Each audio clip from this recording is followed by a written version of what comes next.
আসসালামু আলাইকুম। দক্ষিণ আফ্রিকায় বাংলাদেশির মামলায় 10 পুলিশ গ্রেপ্তার। বিস্তারিত জানতে সম্পূর্ণ ভিডিওটি মনোযোগ সহকারে দেখুন। তার আগে অবশ্যই আমাদের চ্যানেলটি সাবস্ক্রাইব করবেন।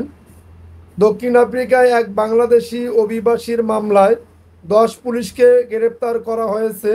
অর্থ চুরি ও মালামাল ক্রোকের মামলায় সোমবার 4 আগস্ট তাদের গ্রেপ্তার করে পুলিশের বিশেষ শাখা technical response team. Mohammad Ali নামে এক বাংলাদেশি পুলিশ সদস্যের বিরুদ্ধে মামলাটি করেন। জোহানেসবার্গের অদূরে ইডেনভিল শহরে তার একটি দোকান রয়েছে। গত জুনে মোহাম্মদ আলীর দোকানে 4 জন পুলিশ ও 6 জন মেট্রো পুলিশ আসে। ওই সময় তারা দোকান থেকে নগদ অর্থ 35,000 রেন্ট দক্ষিণ আফ্রিকার মুদ্রা এবং 1.5 লাখ রেন্টের সিগারেট সহ বিভিন্ন মূল্যবান মালামাল জব্দ করে। তবে জব্দকৃত মালামালগুলোর ক্যাশ মেমো ছিল ওই বাংলাদেশি ব্যবসায়ীর কাছে। এ ঘটনায় ইডেনভিল থানায় মামলা করেন মোহাম্মদ আলী। সেই মামলায় সোমবার ওই 10 জনকে গ্রেপ্তার করা হয়। গ্রেপ্তার হওয়াদের 4 জন দক্ষিণ আফ্রিকান পুলিশ ও 6 জন ইকুরিলিনির মেট্রো পুলিশ।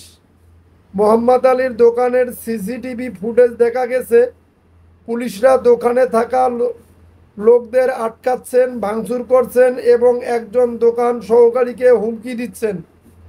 স্টোর রুম থেকে সিগারেট ও মূল্যবান জিনিসপত্র নিয়ে যাচ্ছেন। একজন পুলিশ সদস্যকে কাউন্টার থেকে টাকা নিতেও দেখা যায়। আর একজন পুলিশ অফিসারকে দেখা যায় দোকান থেকে বেরিয়ে আসার পর তিনি নাচছেন। এদিকে দক্ষিণ আফ্রিকার গণমাধ্যম নিউজ 24 জানিয়েছে, জব্দকৃত সিগারেটের মধ্যে মূল্যবানগুলো গ্রেপ্তার হওয়া পুলিশ সদস্যরা রেখে দিয়েছিলেন। কম দামিগুলো তারা জব্দ তালিকায় দেখিয়েছে। যদি আপনাদের নিউজটি ভালো লেগে থাকে তাহলে অবশ্যই আমাদের চ্যানেলটি সাবস্ক্রাইব করে পাশে থাকা বেল বাটনটি অন করে রাখবেন পরবর্তী ভিডিওর জন্য।